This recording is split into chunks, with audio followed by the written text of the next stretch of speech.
Hello, Garland Nixon, hanging out with my buddy Caleb Maupin, and we're going to talk about some foreign policy and start with what's happening. I'm sure you assume you're destined. Oh, Rumble for some reason. Huh? Okay. Well, whatever. Let's talk.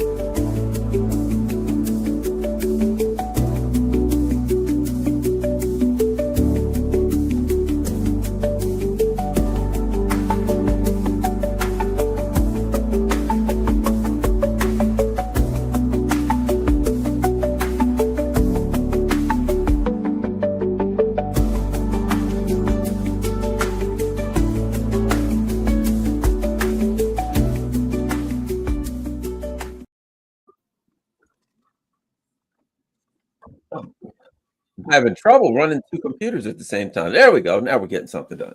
Very good. Yeah, look, it looks like I'm having a technological crisis here at the beginning of this this particular podcast. But anyway, I'm here with Caleb Maupin.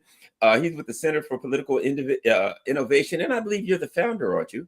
I am, yeah. It's been a good group. We've done great stuff over the years. I'm excited for the big convention coming up July 12th. You're going to be there. Others are there. It's going to be quite a shindig in Chicago. So very good. Yeah, You're wearing our shirt. You got our shirt on. It's specifically, yeah. I love the shirts. The color's great. They're awesome. Yeah. It's a good shirt. I don't. Do you guys sell them on the? Do you sell them on the? You know, we don't. We really ought to. We don't have merch up. We should have a merch page. Yeah. You know, we had those nice shirts we made with Trump and Kim shaking hands, and we have those original shirts with just our logo on it. So yeah, we ought to have a merch page. That's something we're working on. If there's members watching, get on that. Get on that. Right. There we go. All right. So let's talk. You know, I named this NATO Poke the Bear, and what's interesting, we're at a time period where, you know, and you've heard the discussions in various ways that people will say that eventually the narrative makes it to the battlefield. You know, you can have narratives and all that, but things are ultimately decided on the battlefield. And I think the US, interestingly enough, is trying to accept the reality of what's happened on the battlefield much earlier than these other countries in Europe. Maybe because the US has, well, started everything, put most of the bill. Your thoughts on where we are right now in that weird process where this all these narratives, Putin's sick, the Russians are weak, you know, they're running out of missiles. All of that is starting to run into, yeah, it looks like they're going to win. How do we get out of this one? You know what I mean? We're in a weird place in history. Indeed, I am hoping that we can see a peace deal, and I would like to see it. And it seems like the administration really wants to make a deal. And you had the marathon negotiations on Monday. We have the joint statement. I guess it wasn't officially a joint statement because of but it said what happened in the meeting. You know, Ukraine, their energy infrastructure and such is going to be under the United States, and then they are going to have to recognize, and that's what Trump's advisor, Trump's top negotiator, said. They're going to have to recognize Donbass, Crimea belongs to Russia. It's part of Russia. The people there voted for that. They've wanted that since 2014, and you know, it's going to have to be recognized. I will say what worries me a little bit is that I feel like there is perhaps a little bit of naivete on Trump's part. I worry that Trump is under the impression, at least some people in his administration are under the impression, that they're going to be able to turn Russia against China. That's not going to happen. Russia and China are economically closer than ever. During the Cold War, that happened because China was still very underdeveloped. It was reliant on Russian aid. There was resentment about Russia, you know, twisting their arm with the aid, getting them to do things. And, you know, Mao was this, you know, global revolutionary, and Khrushchev was saying, oh, well, we want to avoid nuclear war and have détente. And they didn't see eye to eye. But that's not where we're at. That's 100 years ago. That's 50 years ago. That's, you know, we are in a period where Russia and China are both developed countries. And Russia has a huge amount of oil and gas that they need someone to buy. And China has the world's largest industrial apparatus. They are making the world's steel, half the steel in the world. They're making cell phones. They're making all kinds of stuff. And to run those factories, they need oil and gas. They're a match made in heaven. And both countries are subjected to U.S. sanctions. So they're going to trade with each other, no matter what they believe. So, you know, that is certainly of concern. Now, Trump seems to, really believe that energy companies in Russia and the Russian energy apparatus and American energy companies can have partnerships. I like that. I like that, right? And it seems like maybe some of these fracking cowboys and these smaller, energy companies, that they are more interested in kind of teaming up with Russia. Whereas like the big four super majors, ExxonMobil, BP, Shell, and Chevron, they just want to dominate the world market. They don't care, right? And so that's my hope, is that maybe that's something good that can come out of this. But ultimately, I like the White House saying we want to move toward peace. I like the fact that the talks are happening. I'm concerned, though, how this fits with Middle East policy, because on Middle East policy, Russia is very close to Iran. Russia is certainly, not thrilled about the new, government in Syria and everything the USA did to destabilize Syria. And Trump, is bombing Yemen. And so I worry about all of this. And I just really hope that they just, I'm holding my breath for them to come out and say, all right, the war is over. The new border is here. Donbass is part of Russia. Crimea is part of Russia. Ukraine. This is how we're going to start rebuilding, and it's over. And I hope that we can hear that. I know Trump says that, he said 24 hours. Now he says that he was just being hyperbolic, and that's fine. I mean, you can't end a huge war in 24 hours. I'll give him credit on that, but we're waiting. We're waiting to see. We just have to wait and see. It seems like the European establishment is really, really angry, and they're talking about sending troops themselves and all of that because it's going to happen, right? And I also, I saw Rick Sanchez. He did a piece with Tucker Carlson about how RT should be allowed to operate in the United States, and now I see the mainstream media going into overdrive. Oh, you can't bring RT back, and that makes me think RT is going to come back pretty soon, which I'm very excited about. So I'm seeing good signs. I have my concerns, and I think the future of America is with not just Russia, but with China, with Iran, with Venezuela, with the new economy that's rising, and that the old colonial order, the London Stock Exchange, the City of London, the big banks and monopolies, and the NATO Atlanticist Alliance, that's the past. That's an old order, and there's a new order rising in the world. That's where the future of the United States is, and I would like to see the United States pivot towards the new economy and away from Europe. So when I hear Donald Trump get mad at, say stuff that pisses off the French, or it pisses off the Canadians, or that pisses off the British, I actually think that's a good thing, because that's a sign that he's fighting with them and he's not fighting with the new economy around the world. So we'll have to see. There's a lot of things happening right now. You can't make a decision about how an administration has governed based on the first couple months, right? A lot of things are still up in question. I'm not thrilled about the Middle East stuff at all, but I'm liking what's happening with regards to Russia. So we're just gonna have to see. You're muted. Boy, I'm having a technological disaster here tonight, but we're going to get through it. But yeah, so I'm still trying to get at. I forgot who I was listening to today, and they were saying basically that, look, at some point Trump's going to bring the hammer down on Europe. I forgot which. I was listening to somebody earlier. Anyway, what they're saying is, look, there is a material reality, shall we say, in Europe, and that is a lot of European countries says we'll get this money together and we'll get some more stuff from Ukraine. And what they're running into is the various industries are saying we can't produce it. Like we're at capacity, or we don't have the material we need, or whatever the case, or, we can't produce. They literally can't produce the stuff they need, even if they have the money. They've sent, whoever was like, there's several countries that sent all of their fighter planes and all of their tanks, and they're just like, they're empty. The cupboard is empty. So at a time, what's interesting is they're going to have to run. At some point, Trump's going to say to them if he gets a deal or not, or if he walks away, then and says it's yours, and they got nothing. It's just weird to me. I don't know. Maybe I'm droning on about nothing. Well, no, there's an element of like the emperor has no clothes here. I mean, the European political establishment that currently exists, they've come to power on the basis of working with America. And, there was the freedom fries thing with Bush, and, the European mainland, France, Germany, Italy, they didn't like the United States. But then Barack Obama, he flew over to Berlin and he gave a speech during his campaign, and the whole political establishment, all of them in Western Europe, their whole thing is we can work with America. We can get along great with America. they've been doing that at the expense of the people of their own country. Germany had their natural gas pipeline blown up, and their ports. I mean, there used to be a huge amount of thriving business in the ports of Germany because there were products going to Russia, or going from Russia in those ports, and now they don't have that, and that all these folks that are in power in Western Europe, in France, and Germany, and in Italy, and Belgium, places like that. They're all in power on the basis of we can get along with the United States. And the population is largely saying, getting along with Russia is not so bad. And now the United States is saying, we don't want to go all in against Russia. We want to end this. And I see this as an unpopular, incompetent European establishment, desperate because they know that this is the end, right? They've banked everything on being allies of Britain and the United States on the European mainland.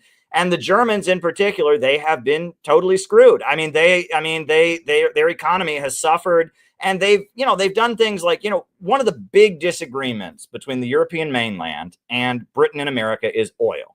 The British and the Americans run the oil industry globally, right? It's British Petroleum, BP, it's ExxonMobil, Shell, Chevron. I mean, the global oil markets are run by the British and the Americans. That's why the French are huge advocates of nuclear power. And they have nuclear power like crazy in France. France has even, from what I understand, they export nuclear power. And the Greenpeace, which is like an activist group, an environmental activist group that is against nuclear power. My understanding is French intelligence murdered some of their people in the 80s because they were harassing French ships, and so they blew up. In the 80s, there was a Greenpeace ship that was harassing some of their vessels, and so they blew it up, right? And there's kind of a push and pull between the European mainland, doesn't like being reliant on oil from Britain and the United States. They like nuclear power. In the 80s, France actually was helping Saddam Hussein to get his own peaceful nuclear energy. And they were importing oil from Saddam Hussein. And they had a French scientist who was in Iraq helping build a nuclear facility in Iraq. And Israel bombed the facility and killed a number of Iraqis, but also murdered a French scientist in Iraq because he was helping Iraq build a nuclear energy facility. And so this is a push and pull. Well, the Germans, part of their reconciliation with Obama is they outlawed nuclear power. And and then on top of that, they had the Nord Stream pipeline. They didn't have nuclear power. They were getting natural gas from Russia, and Biden blew it up. I mean, it's like they're just being completely economically put into a position where it's like, you will not have nuclear power. You will not import natural gas from Russia. You will buy from America and Britain. We will sell you oil. We will sell you natural gas. You'll buy it from us at whatever price we want, and you'll say, thank you very much. And they're being nationally humiliated. And I think a lot of Germans realize that. And this party, AfD in Germany, they're not Nazis, okay? They are not Nazis. There are Nazis in Germany. It's technically illegal, but there are certain political parties that, go around the law and are Nazis. If people in Germany want to be Nazis, they join one of those groups. The AfD, Alternative for Germany, they're German Trumpers. They're business owners in Germany. They're farmers in Germany, and they don't appreciate having their economy curtailed by Britain and America. They want to do business with Russia, and they're wildly popular. And so now there's this insane push to outlaw them because they're getting more and more popular. And I think the Germans, look, I mean, obviously, we can talk about the horrendous crimes against humanity that were committed during World War II, no doubt about it. But why was Hitler brought to power to begin with? It was because the German Communist Party was very popular. And if it wasn't Hitler, it would have been communism. And what the British fear the most is Germany and Russia together. And when the Communist Party was very big during the early 1930s, the British were bankrolling this other party called the Nazis that would prevent the communists from coming to power. And so, Hitler was kind of imposed on Germany to prevent them, getting into a situation where they would align with Russia. And so, the Germans have really economically been screwed over by this whole situation.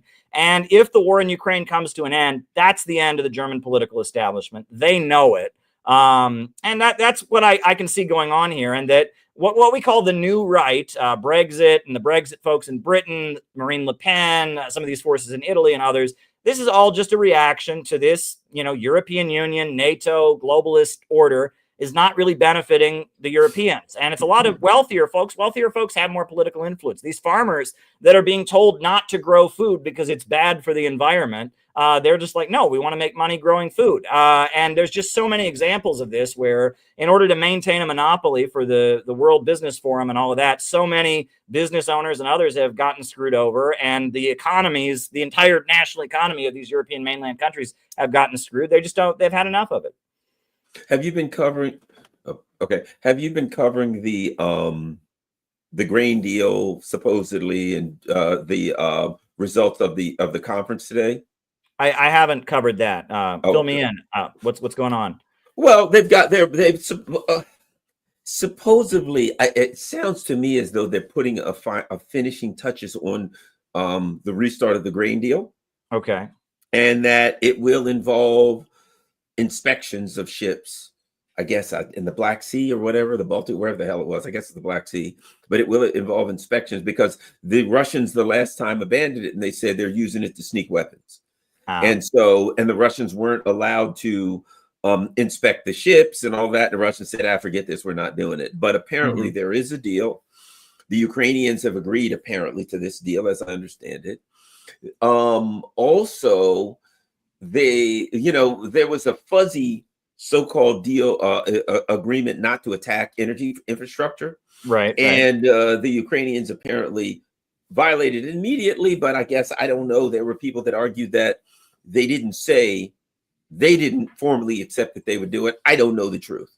But apparently now they've come up with another one, energy structure deal. And this one specifically names the places you can't hit. So basically, each side gets a list of these. So if they get hit, hey, they can't say we didn't violate. You know what I mean? So I don't know. What do you think about that? What do you think about those outcomes? Well, there's a couple layers to this when we talk big picture. First of all, Ukraine is an agricultural country. I mean, the breadbasket of Europe, that's what they talk about. And the USA and Britain, by sending bullets there that have depleted uranium on them, they are preventing. Ukraine is not going to be able to grow food like they once did. That's going to be the long-term impact of this war. With that depleted uranium bullet, that makes the soil not fertile, right? And this is a very important soil that's very key and all of that. So that's the first thing you have to do. Is like, we care about Ukraine. Why are we using depleted uranium and shooting up? The country's being shot up with poison dust, basically. This metal that's on bullets that causes crops to not grow. Reminds you like the Roman Empire when they defeated Carthage in Tunisia. They went there and they ground salt into the soil to make sure they couldn't grow any crops, right? I mean, it's like, is that what you do to your ally? No. So there's really not interest in Ukraine and helping Ukraine here. The other thing is that Russia is a major agricultural exporter as well, and that Russia, throughout this war, that has been an issue. Is that Russia wants to continue exporting fertilizer. Russia wants to continue exporting grain, and they have a relationship with a number of African countries, in particular when it comes to agriculture. If you go to the Center for Political Innovation website, there's a great article on our website by a member of our organization named Penny about what's going on in Burkina Faso right now and how the new government that is a pro-Russia, anti-imperialist government is overseeing like an agricultural revolution with pineapples, and they are just really amping up their food production in Burkina Faso as a way of resisting domination by the West. And they're invoking the history of the revolutionary socialist leader there, Thomas Sankara. And this new government in power is all about food sovereignty and construction. It's very exciting what's going on. And that, when I was in Russia, I would see countries on the African continent that have a relationship with Russia's state mining companies, with Russia's state, with Gazprom, their state natural gas company, and that Russia, they team up with these African countries and they help them develop their natural resources and sell them on the international markets, right? And that's a relationship that they have that has been very, very effective. And it has raised a lot of people up out of poverty. Angola. Angola was a country that, was just devastated. You had 25 years of civil war, where the USA, they didn't like the communist government that came to power. And so the USA was backing this group called UNITA, this terrorist group. And, from like the 70s up until 2002, Angola was just devastated by civil war. Finally, in 2002, they had a peace deal. And then they started selling their oil on the international markets, and it was a boom. and the slogan was Angola starts now. And because Russia and China were there working with the Angolan government, a lot of people were raised up out of poverty, and it was very exciting. And I look at all of that and I say, Russia has an anti-colonial history, and they've really tried to erase that in America. They want you to think that Russia is some kind of conservative white supremacist country. Their whole history, they are deeply tied in with many countries in Africa that won their independence. They're helping those countries to establish real independence in terms of economics. And that was something they tried to kind of strangle at the beginning of the Ukraine conflict. The USA was kind of forced to back down on that. And Ukraine is a very agricultural country. They're going to come out of this war crippled in their ability to export crops. There's no way around that. And that's not what you do if you care about a country. I mean, it kind of fits a trope that you and I talk about a lot. They care so much about the Ukrainians. That's why they want them to all be dragged off the street to a war. That's why they want to make sure they don't have an election. That's why they want to destroy their economy. They don't care about Ukrainians. Ukrainians are just being used as a battering ram against Russia. It's particularly absurd. Yeah, I certainly agree. But I think 10 years from now, 5 years from now, the political class in Britain and in the EU is going to look very, very differently. And I think, as you're saying, the leadership in the EU, they know they're in deep and serious trouble, but though they can't possibly admit it, they're showing the steely face. You know what I mean? They're standing up when we're standing up against Putin and this and that. They have to know the truth that this thing is in its last days, that they can't even fund it. They can't even provide the military for it anymore, that it is in its last days, which means that they may have to answer for this soon. Because the other part of it is, when people talk about what creates revolution, look, Europe is not going to get better. This is not a temporary illness. Europe's in deep and serious trouble for a long time. And if I don't see how they fully return to cheap Russian energy, and without that, they don't have much, they're not even much of a tourist spot because it's going to be pretty much too dangerous. Yeah. One thing that I think needs to be said, the Ukrainian ultranationalist narrative, that Azov battalion, Ukrainian narrative, Slava Ukraine, whatever, that's all based on a lie. And it is a lie there are so many layers to this lie. First of all, there would be no Ukrainian written language if it wasn't for the Soviet Union, right? The Soviet Union, one of the policies that Lenin had was that every oppressed nationality would get their own written language, right? And in Ukraine, there was no written Ukrainian language. It was just kind of a dialect or a way people talked in that region of the Russian Empire. It was the Soviet Union that drew the borders of Ukraine, expanded the borders of Ukraine, had a written language, a written Ukrainian language put together and taught in the schools to make sure, they basically created the Ukrainian nationality. So this idea that the Soviet Union was, the Ukrainians were trying to crush them, the very concept of a Ukrainian nationality was invented by the Soviet Union. The borders of Ukraine were drawn by the Soviet Union. And then we get this narrative that, Stalin tried to starve and kill all the Ukrainians. There was a famine all throughout the USSR in the early 1930s. But that famine, it was out of that famine that agriculture finally got mechanized. And there were no tractors in the Ukrainian countryside until Stalin and the Soviet Union came along. It was like they're the ones that brought modern farming to Ukraine, right? There were famines all the time before the Soviet Union. All the time, there'd be the annual deaths of malnutrition. And it was because of the Soviet Union that, yes, in the process, there was a horrendous event that didn't just happen in Ukraine. It happened in a lot of other places throughout the country as well. They had food shortages. It was a disaster. But they got through that, and then they created modern agriculture. The Soviet Union, they built the world's largest hydroelectrical power plant in Ukraine, the Dnieper Dam. And so this whole narrative that Russia hates Ukraine and wants to destroy Ukraine or something, it's just malarkey. It just doesn't match the historical record in any conceivable way. And it was invented by the Nazis. The Nazis wanted to fight the Soviet Union, and the way the Nazis operated is in various regions. They found certain people that had a bone to pick against the Soviet government, and they promoted them. And that's the idea that Ukrainians are being oppressed by the Soviet government that's actually the Russian Empire, that was invented by the Nazis to utilize certain people in Ukraine as proxies during World War II. That's where that came from. They did the same thing with the Chechens. They did the same things with other nationalities. Look, World War II was a really, really horrendous war. 27 million people in the Soviet Union lost their lives.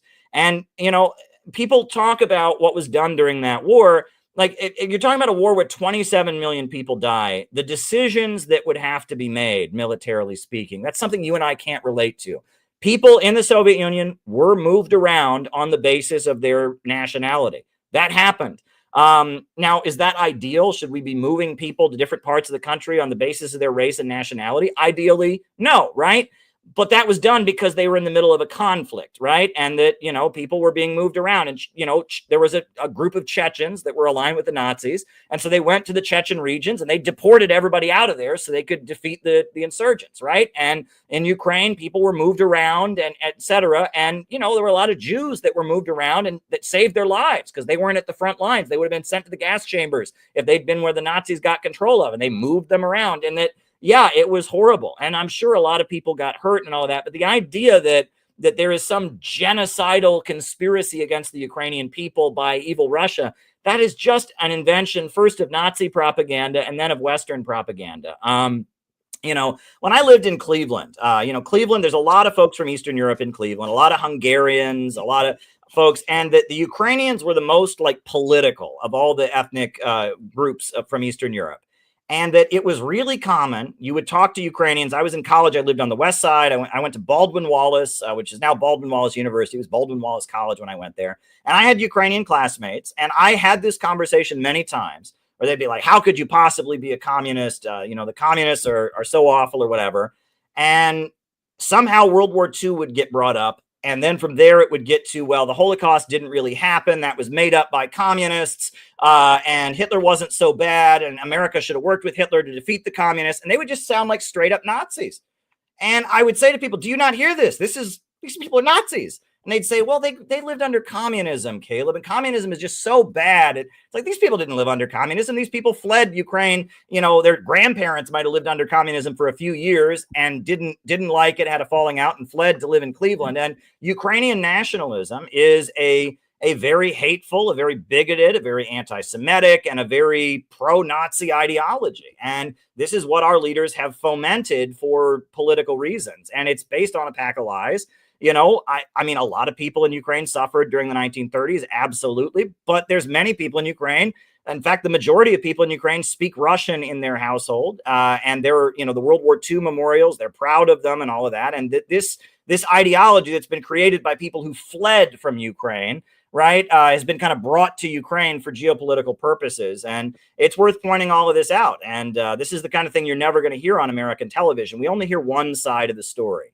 Wars generally have two sides. And, you know, if you were on the Russian side in Ukraine, if you were on the Soviet side, you generally didn't flee to the United States. And so we're hearing one version of events very, very loudly, but it's not the whole story. And they're conveniently glossing over that it's the pro-Hitler version of events, you know. Yeah. Well, and the complexity of Ukraine is never taken into account. That the what used to be most of the Eastern Ukraine now that's part of the Russia, but what all we hear is the Ukrainians. Western Ukraine, as you said, you know, they can be a little over the top when it comes to their ideology, shall we say. But the discussion about reclaiming the territories that's going on right now in Riyadh, and it keeps being brought up. But to me, if I just throwing this at you, if I'm on the American team, I'm saying, okay, you want these territories back, right? Yeah. Their religion is outlawed. Their language is outlawed. They can't teach it in their schools, right? None of that is legal. So you want to bring people back who are not allowed to worship their religion, to speak. That's who you want to bring back. Yeah, they don't want to come back. Yeah, there was the Minsk. You got to have that discussion. Go ahead. You got to have that discussion. Nobody's having that discussion. Yeah, they wanted to join with Russia way back in 2014, and Russia said, no, don't do that. Right? We don't want to have a big war or something. And they facilitated the Minsk agreement, which was Ukraine agreed on paper to start recognizing their right to speak their language, their right to vote for whatever political party they wanted, etc. And now Western leaders have come forward and admitted, yeah, the whole Minsk agreement was just to buy time to get ready to have a big war. That's all it was. It was just an effort to buy time. We had no intention of ever implementing it. And then Russia waits for 8 years and they never implement it. In the meantime, they're shelling and bombing and killing the people in the eastern regions. They're dragging people into court for speaking their own language. Look, Donald Trump, many people don't like his immigration policies. I am certainly not approving of people being sent to El Salvador and things like that. But one thing Donald Trump has not done is said, in America, we speak English. And if you are speaking Spanish, why, we're going to drag you to court and give you a ticket for speaking a non-American language. Donald Trump would never do that. If he did that, we would all be wildly outraged. We'd say, that's racism. You can't do that. There's people who grow up speaking Spanish or whatever. There's a history back in the 1920s where, in the Chicano areas, New Mexico, where, they did try to suppress the language out of kids who grew up speaking Spanish. And we remember that as a very shameful thing in our American past. That's not a good thing that we did, right? And it's remembered as almost cultural genocide. And they did it to Native American kids as well. And we don't do that. But that's what the Ukrainian government was doing. It was dragging people into court because somebody heard them speaking a language or they published something in a language. Why would we be okay with that? It's particularly outrageous. And you and I saw a great film at the Russian embassy about the persecution of the Russian Orthodox or the Ukrainian Orthodox Church, right? The church that is Ukrainian, but traces its heritage, et cetera, back to, the Orthodox patriarch in Moscow and all of that. And they've been very heavily suppressed. It's particularly wild. And that, Russia it doesn't fit 20th century political categories, right? They are not the Soviet Union. They have free markets, a lot of markets, et cetera. But they're very proud of what the Soviet Union did to defeat the Nazis. And the whole economy is centered around state-run oil and gas, right? It's that state-run oil and gas revenue that the government uses to then, subsidize businesses, and they rebuilt the industries and all of that. So you have an economy that's largely centered around the state. You have pride in their history. And it's really kind of fascinating to me. When they talk about, I compare it in a way, right? So in Russia, on the battlefield, they have the Soviet hammer and sickle because they're proud of that history. But they also have those Russian Orthodox icons with the image of Jesus or the image of great saints or whatever. And they're also proud of that history. And even though the communists were atheists, and even though the Russian Orthodox Church condemns Lenin and all of that, they got them both there because that's part of their unique history as a Russian civilization. And it's not Western, it's collectivist, right? And it's similar to how in China today, you got Mao's picture going up everywhere, but you also have Confucius going up everywhere, right? And Confucius was very traditional, very conservative. Mao tried to wipe out Confucius at one point, but now Mao and Confucius are also popular because they're part of China's unique identity that is not individualist, it's collectivist, and it's not Western. And this is very interesting to me. And if you've been to Iran, right, I've been to Iran a number of times. In Iran, they are certainly not communists. They are very, very religious and all of that. But they are very proud that their country was part of an anti-colonial revolution. They really look up to Che Guevara and Fidel Castro, and they have a street named after Bobby Sands, the Irish freedom fighter. When they opened a British embassy in Iran, they put it on Bobby Sands Street, so the British embassy would get their mail on Bobby Sands Street for the IRA martyr, Bobby Sands. So Iran, are they left or are they right? Well, they're very right-wing and conservative and Muslim, et cetera. But they're also very left-wing and they're very critical. They say not capitalism, but Islam. And they have a largely state-run economy. And it's a mixed bag. Politics outside of the United States is much more complicated. Here in the United States, you're on the red team or the blue team, right? And it's outside of the United States, it's far, far more complicated than that. And what does left and right really, really mean? In terms of the domestic situation, I'm worried about, the glorification of Luigi Mangione and now this burning of Teslas. This isn't going anyplace good. I don't like what Elon Musk is doing, laying off these government workers, et cetera. But, political violence is not the answer. And I think that this is an intelligence strategy. They want to create a political atmosphere where people are just scared to get involved because there's so much illegal activity and violence. And that is that, they did this in Italy, and Italy was getting ready to leave NATO in the 1950s. And, the Communist Party was very popular. There were also some right-wing Italian nationalist parties that were growing in popularity. They all wanted to leave NATO. And so Operation Gladio was carried out by the CIA, and that resulted in what you can read all about it on Wikipedia, the Years of Lead. And the Years of Lead in Italy were when there were bombings and assassinations on a daily basis. The communists were, getting shot at and killed by fascists. And then the Red Brigades, which was this new group of communists, emerged, and they started killing fascists. And then they started killing communists who didn't agree with them. And it got to be such a confusing mess. 426 people were killed in total, but there were many, many more people who were shot in their legs and crippled for life. That was one of the main things these political groups would do, is shoot people in their legs. It was part of the mafia tradition of kneecapping people. And people just didn't want to get involved in politics because they didn't want to get killed, and they created this atmosphere where politics was very violent. A lot of people just left Italy, moved to the United States or whatever. Well, lo and behold, Italy's now still a member of NATO. They never left. And that I feel like that's what's going on here is with, I certainly don't think that, United Healthcare, denying people the care they need is a good thing, but killing some CEO doesn't solve it. Right. And the fact they're making this guy into a hero when I'm not even sure he actually did it, to tell you the truth. I mean, he's innocent until proven guilty. And I got questions about whether he's the one who did it. But now they're glorifying going and lighting cars on fire or blowing up cars or harassing people who own certain cars. If I had to look, I own a lot of products by people I disagree with. If you went through my wardrobe and gave me the politics of every clothing brand I own, I mean, this is ridiculous. The idea that we're doxing people who own Teslas, right? We're giving the home address and names of people who own Teslas away. We're, celebrating going to Tesla stores and firebombing them. And this is craziness. And this is not healthy. This is not healthy, and it's not going to lead to a good situation. What we need, and I might sound like a broken record because I say this so often, we need a movement. We need a group of people who can come together, who can work together to teach, did I say teach, not pander to what people already believe, but teach them something that they didn't know and help them understand the world and bring them into the process of working together and building a community around trying to move things in a better direction. And that's what Center for Political Innovation is all about. We're trying to build a movement of people to promote anti-globalism, anti-imperialism. We need a government of action to fight for working families. We're not engaging in illegal activity, and we're certainly not promoting violence. And the culture of political violence is not going to lead any place good. And I really, really hope people will hear that message. It's not popular, right? It's not sexy. Everyone thinks violence, it's an action movie or something. I'm telling you, it's not going to lead any place good. We need to push back against the glorification of political violence in America. Well, the big part is this, and that's what the empire does best. So the empire could not only be behind the violence, but they will use violence of people as an excuse to crack down.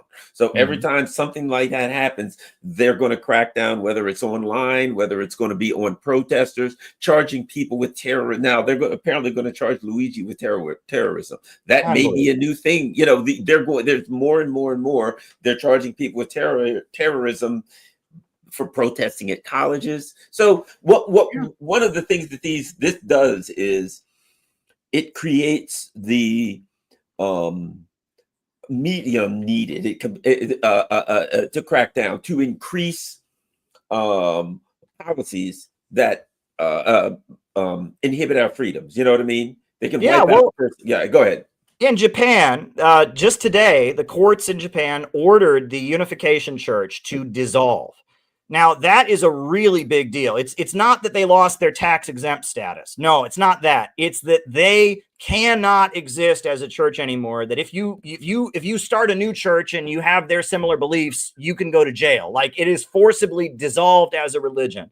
And they haven't committed any crime. There's some lawsuits about people felt that maybe they fundraised or something, but there's no crime. There's no, criminal proceedings against them. But they've been forcibly dissolved by the Japanese government. And this all started with the murder of Shinzo Abe. Shinzo Abe was a conservative. He's like the Ronald Reagan of Japan, a conservative. But when and he was out of office, he was a prime minister of Japan for many years, but then he was out of office. But when the war in Ukraine started, he said, you know what, let's not go all in against Russia. He wasn't supporting Russia in Ukraine, but he was saying, they're not so bad. And he considers Putin to be his good friend. Putin went to Japan and met with him many times. And he said that.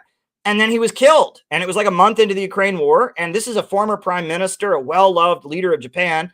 And, you know, in Japan, guns are completely illegal, right? But this guy had a homemade gun that he made. I mean, a homemade gun. And he shot him. He had got 2 shots out of this homemade gun, shot him dead on the streets, right? Where was the security? So Shinzo Abe is killed. The guy who did it is immediately arrested. And he says, I did it because Shinzo Abe is friends with the Unification Church. And I'm really mad at the Unification Church. Now, under those circumstances, what would you think would happen? There'd be widespread sympathy, right? If, you know, some beloved leader is killed because he's friends with a church, there'd be widespread sympathy. That's not what happened. The mainstream media in Japan then went into overdrive against the Unification Church, started saying the Unification Church is a cult, they brainwash people, all this kind of stuff. And so they started legal proceedings, all leading up to today. They have been outlawed. There have only been 3 examples of this in Japanese history, and one of them was the group that unleashed sarin nerve gas, you know, and killed all kinds of people. But if you really look at it, the Unification Church, they are sympathetic to North Korea. All right. Reverend Moon, before he died, you know, he was persecuted. He's from North Korea originally, but the founder of their church, he forgave Kim Il-sung. He went to North Korea and he said it was a very Christian thing to forgive him. He forgave Kim Il-sung for arresting and torturing him. And then he became a primary investor in North Korea. And he helped set up a state-run car company in North Korea. He brought computers into North Korea, and he was a primary investor into North Korea. And now his widow, Hak Jahan Moon, she is the leader of the church now, and she considers, North Korea to be a friendly country, and it's her mission to see Korea reunited. And she facilitated Donald Trump going to North Korea. She set up a think tank that I think operated out of Thailand. I think it was Thailand that was started that process. Donald Trump has spoken at their events via electronic communication. And they really worked very, very hard. And they run the Washington Times, which is a Republican newspaper in D.C., to try and facilitate peaceful reunification of Korea. And if you look at it, to me, it looks like they're being politically targeted. That's what it looks like. It looks to me like the Japanese government doesn't support Trump and doesn't like the thought of peaceful reunification of Korea, and has targeted this religious group. And that Shinzo Abe, he wasn't talking the same tone when it came to Russia, and that he's been removed. And now they're trying to outlaw this religious group that is quite large in Japan. They're quite a massive, religious organization in Japan. They're trying to outlaw them because they are at odds with U.S. foreign policy. They want, peaceful reunification of the Korean Peninsula. So I saw that happening, and it's like, I mean, look, if you're going to outlaw a religious group, right? The Catholic Church, right? I know a lot of people who watch this are probably Catholic. The Catholic Church, I have nothing against them, but there's been some scandals there. We know that some stuff has gone on. If you're going to outlaw somebody, why aren't you outlawing them? The Unification Church has never been charged with a crime in Japan. There's no criminal activity, no criminal accusation. A lot of innuendo about they fundraise this way or that way. And they've said, look, we made mistakes in the past about how we fundraise. Maybe we pressured people too much or whatever. But I'm sure there's plenty of other churches in Japan that fundraise like crazy. I know people who've been to Japan, they say there's always somebody trying to sell you something on the street corner, right? There's, Buddhist monks are trying to sell you, different things. There's kind of a little bit of a different culture when it comes to religious fundraising in Japan. It's a little bit more accepted. But I look at that whole situation. It's very frightening. And again, it sets precedents, kind of like, these campus protests, right? I mean, these students protesting, you could disagree with them all you want. And if they break the law, breaking the law is breaking the law, but it's not terrorism to protest. And if your protest hurts somebody's feelings, I'm sorry, that's not a crime. You're allowed to hurt people's feelings in America, right? You're not allowed to threaten people, threaten violence. You're not allowed to, trespass or break windows. But the idea that you can deport somebody for their political statements, I mean, that's a really dangerous precedent to set. And I have repeated, I am impressed with how many people in the Trump camp have spoken up in support of Mahmoud Khalil and others, and I appreciate that. And when Trump, called out Thomas Massie, there were a lot of people in the Trump camp that supported Thomas Massie, and I appreciate that.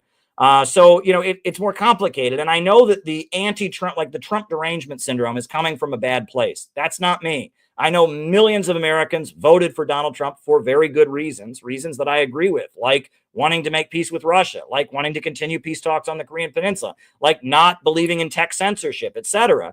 But that said, there are things happening that the Trump administration is doing that I'm not thrilled about. And, you know, at the end of the day, we have to avoid the blue team, red team mindset. And that's part of the whole, you know, the danger of years of lead, political violence.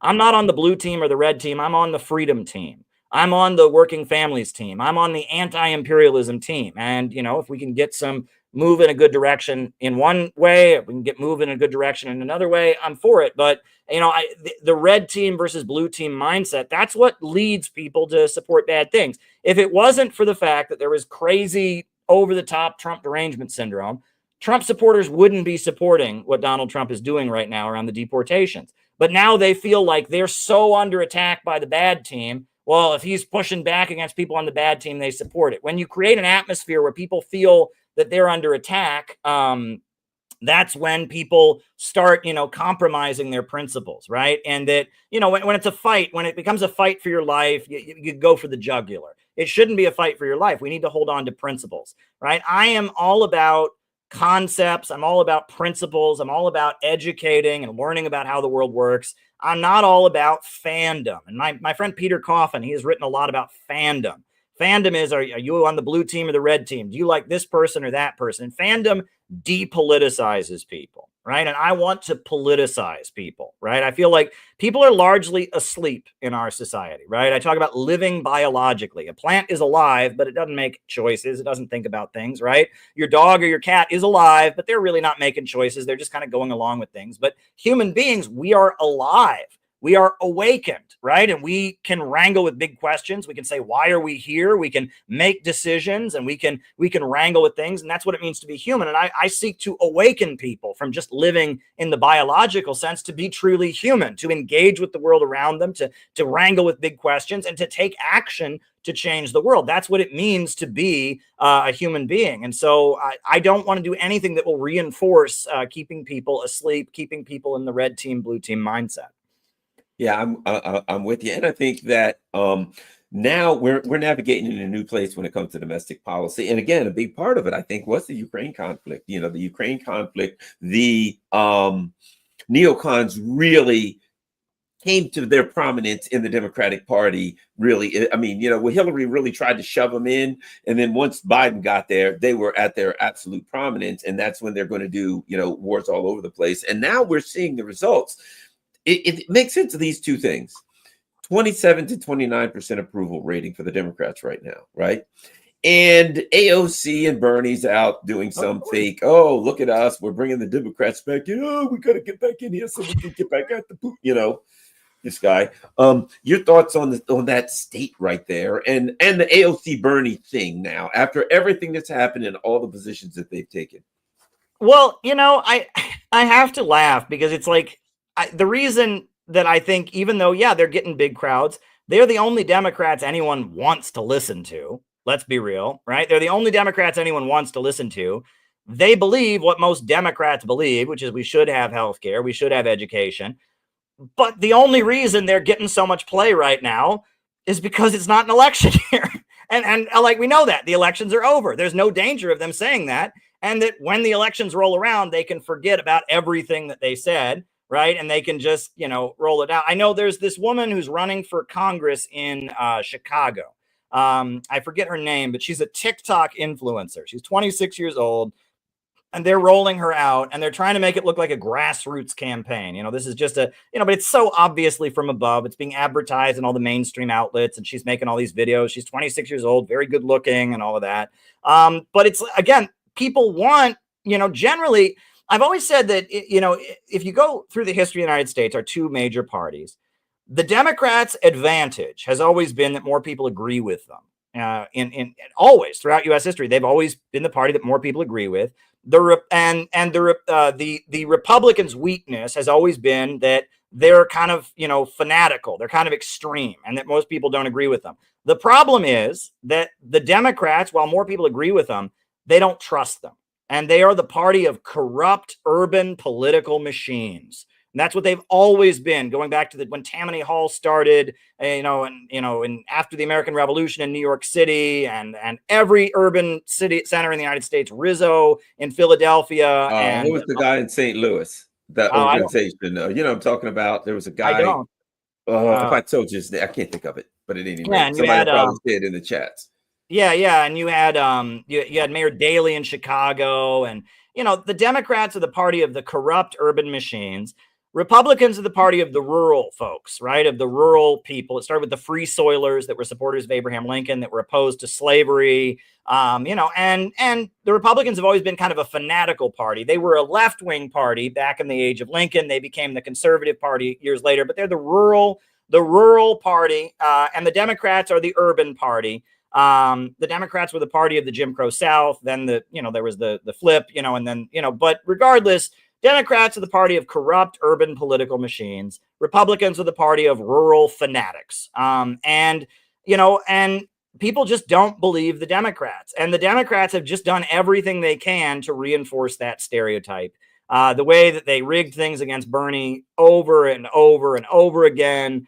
And then Bernie, lately, on foreign policy, he sounds awful. There's plenty of people that sound better than he does on foreign policy, but they're there and they're going around and they're giving it's a road show. It's a good road show, right? And they're turning out big crowds because they're at least fun to listen to and entertaining. And what they say is pretty good. It'll just never happen. But when it's time to vote, I'm sure the Democrats will forget all about it. And the sad thing is, it wasn't this obvious in 2016. It wasn't this obvious in 2020. At this point, it should be so obvious to anybody that this is where we're at. That they're not going to fight for any of these things.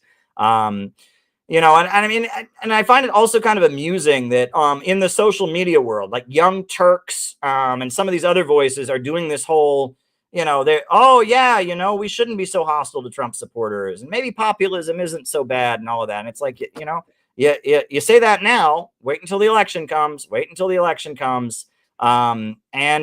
then the Republican Party is in a weird spot too, because Trump is doing things that I think a lot of Trump supporters don't want, right? And I will say this: getting rid of all these federal employees, it's gonna have economic consequences. DC is already suffering because people don't have money to spend. Federal employees are getting laid off, and people are looking at the stock market and they're saying there's a meltdown coming. And that could be a moment where the Democrats are able to oust Donald Trump, right? If the economy crashes and Donald Trump can be the fall guy, it was Elon Musk and Donald Trump who did this, they can oust them, and that would be a really scary situation, because they'll come in there and it'll be open season on anyone who has anything critical to say of U.S. foreign policy, etc. Though at the same time, though, if there's an economic meltdown, which I think is very possible, it could be on the horizon, and Donald Trump swings into action and does some dramatic moves that actually improve people's living standards, he'll be unstoppable at that point. He can do whatever he wants, right? If the stock market crashes and a bunch of people lose their jobs and he hires them, he uses the Pentagon's money to hire them to start building highways and bridges or something like that, he's going to be very popular and very well loved. And honestly, an economic meltdown could be Trump's moment to really shine. But he would have to take bold moves. He would have to really push back, and he would have to really think, I want to be remembered as a great president. I don't care who gets mad at me. I don't care how popular I am. And in a way, it could be a great moment because Trump could do almost anything. But then it could also be a very bad moment because Trump could do almost anything. You're right. So we have to think about it that way. But yeah, when I look at the stock market, you can't cut your way into economic growth. If you have 4 apples and you take 2 apples away, the 2 apples that you have left are less than 4 apples. And if you take all kinds of people that are making good salaries in the federal government out of the spending power, stores are going to close down. The stock market's going to go down. And I worry about this. I don't know where this is leading. Yeah, I think Musk is like the worst thing happening to Trump, in my opinion. I think in a number of reasons. Your thoughts on Elon Musk? I've always wondered, they tell us he's the richest man in the world. And I always wondered why that was, because I never saw his cars on the highway. And I thought, this guy's supposed to be the richest man in the world, but where are all the cars, right? But then if you look at the history, his money comes from being a defense contractor. His money comes from all kinds of other stuff. Tesla is the brand that he wants to be associated with, but he's a billionaire who's been involved in all kinds of things. I do want to tell people, though, that there's a couple layers to this. First of all, they say he's the richest man in the world. He's not the richest man in the world. In fact, he's so poor, he has to keep his money in his own name. And that, when they publish lists of the richest people in the world, that's all a facade. When there was a member of the Rockefeller family who I think was being confirmed to be like vice president during the 1970s. And all the smartest journalists in America started trying to investigate how much money does he have. And they couldn't figure it out. And there's a great book called The Rockefeller Syndrome by Ferdinand Lundberg that goes into great detail. They couldn't figure out how much money he had because it was tied up in so many different trusts and foundations and all. The Rockefellers, their amount of money they have is so much more beyond anything we can even calculate. These people are like rich on a level we can't even imagine. If you talk about the DuPonts, the Carnegies, the really old money that is tied in with banks and oil companies and all of that. These are people that have absolutely no idea how much money they have. They have never thought twice about spending a dollar. I mean, they wake up every day and other people are managing their money. This is something we can't even imagine. Elon Musk, on the other hand, he's somebody who's a functionary in this imperialist machine and all of this. And he very much is a public face. He's somebody who's rolled out for the public. And what Elon Musk is, if you read Ayn Rand, right? You read Atlas Shrugged or there's The Fountainhead, right? They have these characters, these self-made men, these industrialists who are innovative and don't listen to anybody and are purely selfish, but that's what Elon Musk wants you to think he is. And he has spent, a lot of money has been spent, not just by him, but by media outlets and others, to create the image of this kind of ubermensch, innovative captain of industry. He's supposed to be Stark. Tony Stark. He's Tony Stark. He's John Galt, and he's that. And he's like the fantasy of what people in business school want to become. People that are getting their BMA and are reading those Ayn Rand novels. That's what they fantasize about being about. And it's about, there's a certain layer of the tech bros that have kind of the very libertarian mindset. They believe they're smarter than everybody else, that we have a society that rewards the stupid and all of that and rewards the weak, but they're so smart and no one understands them because they're so smart, and maybe they'll die and the world won't get their greatness. It's this kind of very individualist, loner, mindset of superiority. And he's there to pander to that mindset. He's the mascot, let me say, for that. And really what he's engaging in is called austerity, where you cut government spending, you get rid of the jobs of government employees and all of that. And what that's really about is that the economy is getting worse and the rich don't want to pay for it. They want to make us pay for it. So they're cutting back. And what they're doing is they're replacing a lot of government jobs with automation. A lot of government jobs are being automated. And that's a nightmare because, you could apply for your unemployment and you forgot to put the period or cross the T and the machine says denied. And then you appeal it and the machine says, we have looked over your case and it is denied. And you're like, but I'm supposed to get unemployment benefits. I lost my job. We have looked over your case and it is denied. This is a nightmare, but it saves a lot of money, right? And why don't we cut the Pentagon? Let's cut the Pentagon, right? I want to see some Pentagon cuts. It's being floated. Also, what was the idea? They mentioned a couple times that we might get checks in the mail. Did you hear that? It was a percentage. The last I heard, I was reading something the other day, and it was based on how much he had saved. Based on the amount that he's saved so far, if we got checks, it would be $124 and some change each. Oh, well, that'll save the economy. This is good thing they had to fire all of these people that were like paying for their families and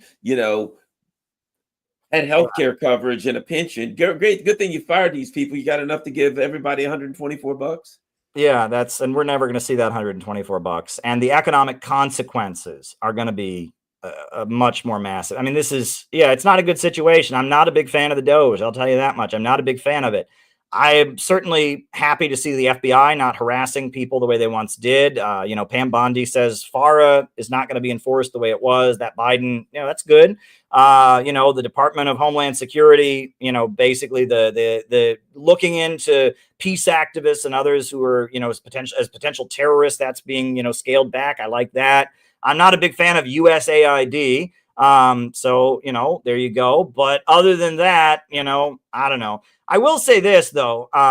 USAID, one story that Peter Coffin has dug into, and I wrote this book, Bread Tube Serves Imperialism, that Jimmy Dore had me on to talk about and all of that, where I said that a lot of these social media influencers who were talking about socialism and communism, that they were being backed by the intelligence community, most likely. And I said that because I had one bit of information, which is there was a guy who was advising them, who is, somebody who's got intelligence connections. That's all I had.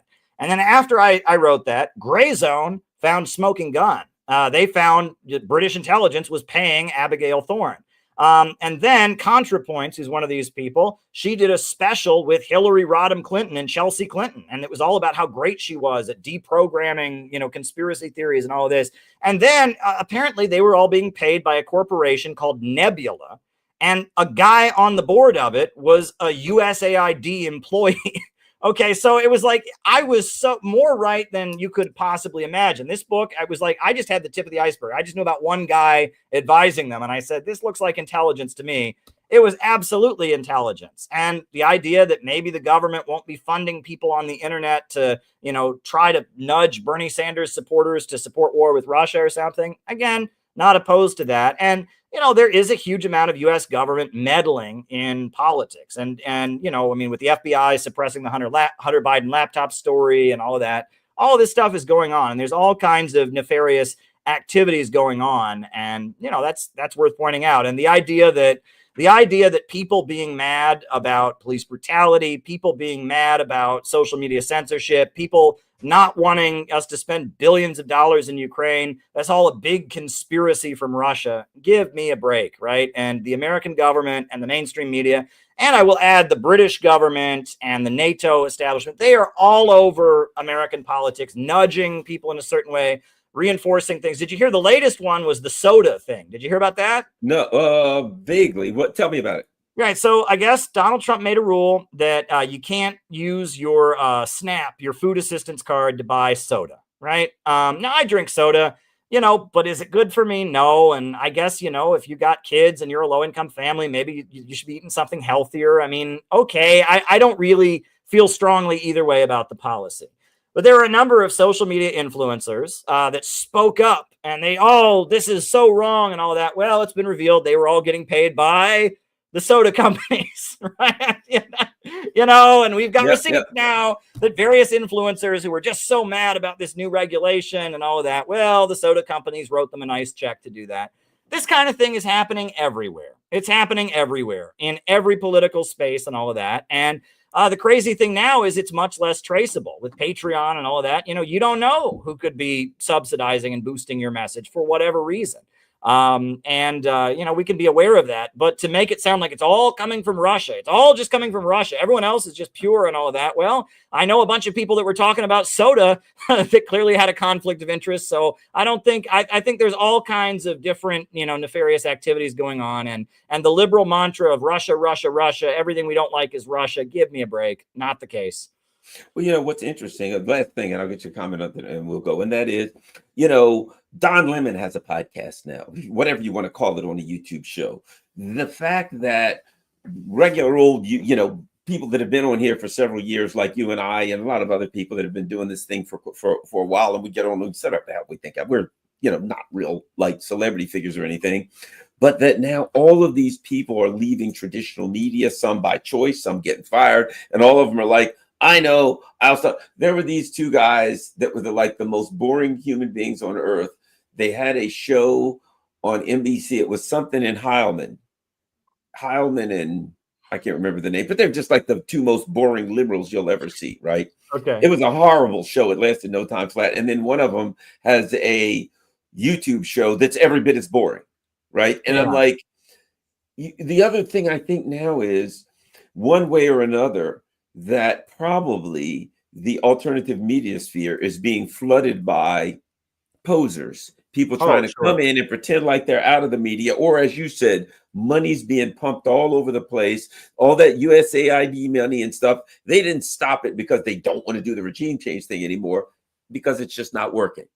And they'll take that money and then say, hey, you know what?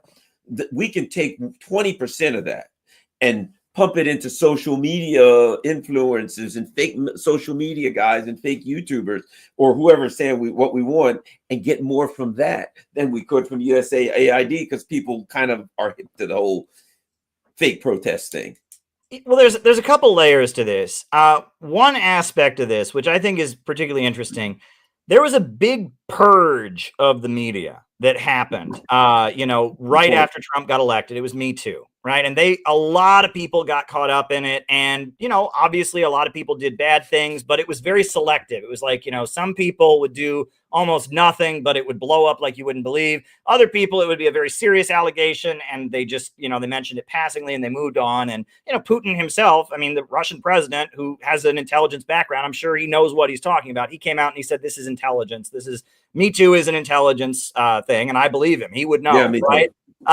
So, there was a big purge of the media, but then you'll notice like Bill O'Reilly still has a podcast. And he's making a lot of money, and, and he was at Fox, all these things came out, all this, and he's got a podcast. There's still thousands and thousands of people who listen to him, who don't care about whatever happened. And it used to be that if the New York Times said you were a bad guy, you were done in the media world. No one ever heard from you again. You might as well go get a job selling toothpaste or something like that. You were finished, right? I think Alger Hiss, right? He was a politician, was right, and he ended up becoming like a paper salesman or something, because he was just done. Well, nowadays you're not done. You know what I mean? If you've got a big following and you've got an audience of people that can listen to you, it doesn't matter, and that they can call you the worst thing in the world, and in some cases you might actually be the worst thing in the world. Doesn't matter, right? I mean, as long as there's still a layer of people who like you, you're fine. So there's that. But then there's also people don't really trust anything that looks mainstream. And that's why Donald Trump won. It was the podcast. That's what they said. Barron Trump, got him on all these podcasts, and people listened to that. And Donald Trump talked about his older brother, who was an alcoholic, and his older brother struggled with alcoholism. And he talked about how much he loves to play golf. And a lot of people heard Donald Trump and they're like, I like this guy. I heard him on a podcast, not talking about politics, but seeming like my friend. And they tried to do that with Kamala Harris, and oh boy, it was a disaster. No personality whatsoever. They paid Oprah like tens of millions of dollars to sit down, and she was sitting there cringing the whole time, like, is she really this bad? And that's why Trump won. It was the podcast sphere that won, because people saw Trump in kind of edgy, underground, alternative spaces, and he seemed like a friendly human guy, and that's how he won. So people want something that seems like it's against the establishment. So when you talk about, alternative media is being pumped full of different things, what I tell people now more than ever, don't get caught up in a fandom, right? And I see, and, you and I, we live and breathe this. There is a whole lot of people that are in this alternative media world who it turns into personalities fighting with each other. And that is a trap. And my whole thing is, I am an organizer, right? My podcast, my YouTube channel is all about, I want you to get involved. I want you to get involved in building an anti-imperialist community and getting stuff done. I'm not interested in having a war with another podcaster and talking about who did this and who did that. And, maybe in the past I got caught up in that stuff because it was out there and I didn't know what was going on. But I'm at the point where I just want to take a deep breath and go past it, because at the end of the day, we need people to be able to rely on each other. The economy is getting worse. The economy is getting a lot worse. A lot of people are struggling. We need people to have friends and communities of resistance, and that they've worked very, very hard to get us all very niche, right? You're not just a car fan. You're a red car fan. You're a red cars that were made in Japan. And they get you this mindset. You can't talk to anyone who's not in your niche. Bullshit.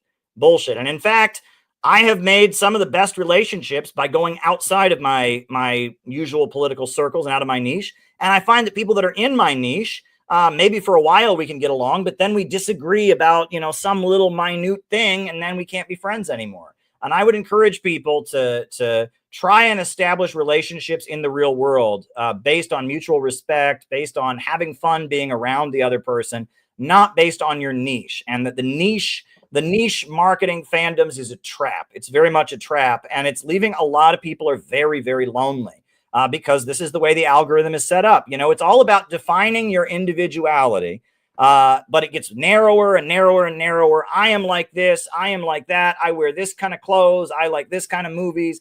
And it gets narrower and narrower and narrower. At the end of the day, you're all alone with your phone. And that's where they want you. They want you all alone with your phone. And I'm telling you, if you want to be happy in this world, there are two ways to find happiness. You can love and connect with other people and build and create something, right? That's what I'm all about. And I'm trying to build a community that will enable people to do that and find, comradeship and build and construct. And that's what I'm all about. I'm all about building, and I'm all about personal connections. And we're not going to get that on social media. Social media can be a vehicle for connection, but we got to get back to real life. That's the only way we can do it. Yeah, I 100% agree. And I think we can take a positive perspective.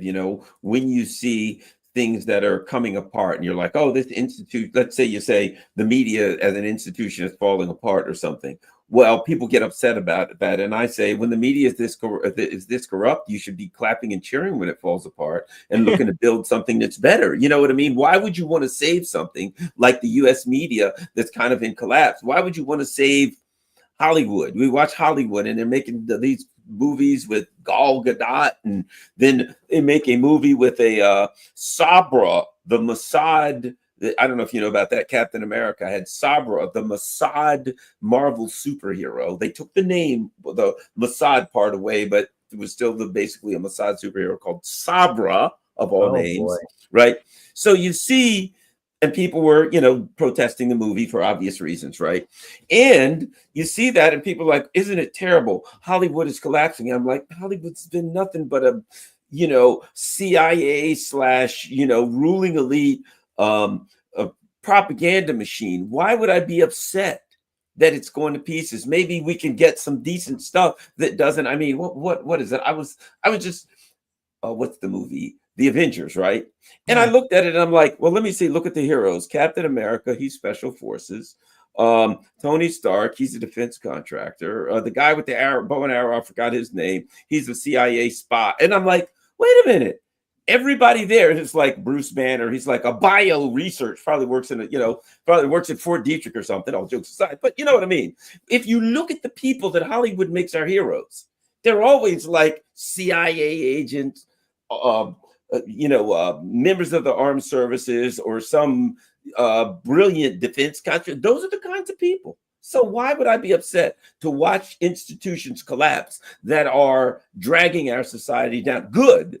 But what you're saying, I think, is important, because what you're saying also is you have to build a new world. You have to be willing to work and build what you want, instead of just sitting around waiting for things to fall and hoping that something better will appear, because it ain't going to happen. No, we got to build it ourselves. Absolutely. And, Hollywood, look, I mean, it's much cheaper to make movies than it used to be. I mean, technology, it's kind of an equalizer. First, a new technology comes out, and then all the other companies get it. And, and after a while, I mean, and they're always starting new film studio companies, right? There was an alternative to Netflix that was being started at one point by Trump supporters who thought, Netflix was too liberal. In China, I believe they have what they call it's called the Oriental Film Complex or something, where they're making movies now like they never did before. And yeah, I mean, it's just, we should expect movies to come from all different corners of the world. Yeah, Hollywood was at one point the center of all of that, and they still have wider distribution than anybody. But that's changing, and I don't think we should be surprised by that. And the same is happening, and it's going to happen sooner or later with social media too, right? I mean, there's going to be it's not going to be Twitter and Facebook forever, right? And that's why TikTok has scared them so much. But it looks like TikTok is here to stay. Donald Trump, brought TikTok back and all of that. And I mean, it looks to me like we just need to understand that that technology. It's like you can't put a baby back in the womb after it's been born, right? It's there, and that this technology is going to be out there, and people are going to utilize it for different purposes. We're entering an age where intellectual diversity is greater than it's ever been. There's going to be more opinions, more views out there than ever before, and that's a good thing, because human beings are thinking creatures, right? It might be a little bit of an adjustment because we don't always agree with each other, and there's going to be more disagreement and more conflict. There's going to be less privacy, et cetera, but it's just a new ballpark. And, we're going to have to operate within this new ballpark and figure out how to do the most good in the new context. And I'll say this, getting canceled is now part of everyday life. Kids are canceling each other in school like crazy. And, if you look at some of these films that I've seen come out, they did a film about the Clinton scandal, and it really just focused on Monica Lewinsky getting canceled. And I watched this and I'm like, oh, that's because this is becoming like a common experience, right? Is that, people, all their friends on social media start attacking them, or their relatives start denouncing them. And, that's certainly not healthy, but that's just something that so many people are dealing with. And that's why, Donald Trump banked on that. People voted for him because they said he's being canceled. I've been canceled by my family members. I've been called a racist. I've been called a Nazi. People have smeared me, and people sympathize with it. And people don't like this kind of tech culture where, we've gotten in this position. Let me say this. There are so many YouTube videos out there. Like, the common script for a YouTube video now is like, well, I found out about this thing, and this thing is actually a scam, and I investigated it, and I didn't know if I should go forward with it, but I talked to my grandmother, or I talked to my kids, and I just felt I had to expose this scam, and so I made this video. And it's like, everything's not a scam, sometimes things are a raw deal, but there's like a legal understanding of what might be and we're just getting in this culture where everyone wants to get points for exposing something. Everyone wants to get points for tearing somebody down, calling somebody else out. We're all sick of it. We're all just kind of sick of it. We want to get along. We want to forgive. We want to have connections anymore. And the culture of call out, tear down, expose, it's just gotten to be too much. People just don't want that anymore. It's just gotten to be too much. People are tired of it. There's an old episode of The Twilight Zone that I reference a lot, right? Where it's like the aliens come to the planet Earth, and they give all this medical technology, and the human life expectancy doubles, and they wipe out world hunger. And so, and they ask the aliens, why are you doing this? And they have a book, and it's called To Serve Man, To Serve Man. Right. And so then they're going to take them back on the spaceship. Right. And they're going to take them home, and they're getting on the spaceship. And then this woman has been translating the book, and she runs up to the line of people that are on the spaceship. It's a cookbook. It's a cookbook. Right. And that's like, we've got a culture. Everything is a cookbook. Right. And I think that was a political message, because 1962, 63 is when that came out. The Chinese Communist Party, their slogan is serve the people. So that was clearly an anti-communist message, right? It's that communists want to give you healthcare and education. They really just want to eat you for dinner, right? But it creates a mindset where you can't really, people are reciprocal. People do have empathy for other people. People do nice things. Everything's not a cookbook. And people don't want to live in a world where everything's a cookbook. You know what I mean? People do want to see the goodness. And even if you don't agree with what somebody does, the good intentions behind what they're doing, even if they're doing something you think is wrong, maybe they're doing it for reasons that you can respect. Maybe they have values that you can respect, even if they act them out in a way that you don't think is helpful, and that, the whole thing about walk a mile in somebody else's shoes, right? That's a big thing, right? Sigmund Freud, in his book, Civilization and Its Discontents, he lashes out at the golden rule and about love your neighbor as yourself, do unto others as you would have them do unto you. And he says, well, that's impossible. You could never do that. And so you're just going to feel guilty your whole life. Yeah, maybe it is impossible. But you ought to try, right? That, you ought to try to do something. You ought to try to walk in other people's shoes. You ought to try to love your neighbor as yourself. You ought to try to be kind to other people and think about how other people would feel, because that's what makes the world a nice, livable place. And if we don't try to do that, it's only going to get worse, and we're all going to suffer as a result. That's my perspective. Thanks a lot, Caleb Marp, and certainly appreciate you coming on tonight. One quick thing I'll say, just a quick note. When you brought up Monica Lewinsky, just a couple of quick notes. People didn't realize, the woman in the centerpiece of the Monica Lewinsky scandal was a woman named Linda Tripp. Remember that? Do you know what Linda Tripp did for a living before she came to work at the White House and the Pentagon? She was some kind of federal employee, right? Military intelligence. Ooh. Did you know that she worked for Vince Foster? Apparently she was the last person to talk to him when he was Linda Tripp. Here's what's interesting. They moved Linda Tripp out of the White House when Vince Foster died, and there was two guys, Foster and Nussbaum, that she worked for those two guys. So they move her out of the White House and they put her in the Pentagon. So she's working for the Pentagon. That's who she worked for. Mm-hmm. They moved this woman named Monica Lewinsky. You know how big the Pentagon is. They take her out of the White House and they put her in a desk really, really close to Linda Tripp. Mm-hmm. It was Linda. If you can look it up, there's articles. Linda Tripp had one job. She like organized this one thing that happened once a year. That's all. That was the only job. So they put Monica Lewinsky right next to her. She then befriends Monica Lewinsky. Monica Lewinsky then later says that, and she admitted it, Monica Lewinsky wanted to have the blue dress clean, and she convinced her not to do it. Right. And she was recording 20 hours of their discussions. It almost sounds like just another intelligence operation, doesn't it? And you wonder why Epstein had a painting of Bill Clinton in a blue dress in his mansion in Manhattan.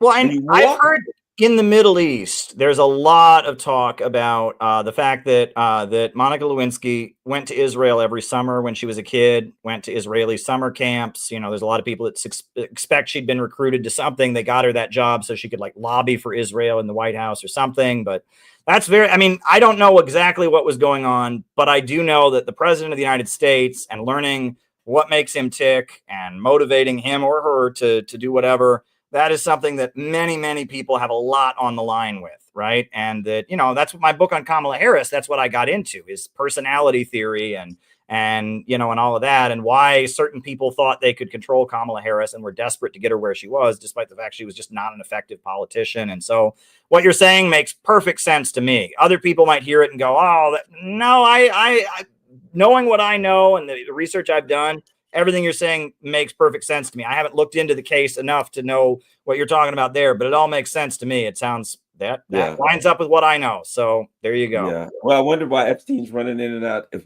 again, Mossad, Epstein's running in and out of the place. It's real suspicious. I didn't realize that Monica Lewinsky made trips to Israel once every year. Supposedly, yeah, she was going to Israeli summer camp in Israel as a kid. You know. Yeah, she was going to summer camp. All right, Mossad summer camp. There you go. And she and now think about it. And Linda Tripp worked for military intelligence. And you can look at her Wikipedia. She worked for military intelligence in Fort Meade. Yeah, the whole thing is very, very odd, and you know, and she was literally at the time that happened, she was getting a check from the Pentagon. She worked at the Pentagon, getting paid by the Pentagon. And as big as the Pentagon is, they move her desk right next to. They bring Lewinsky in and put her right next to her. Right.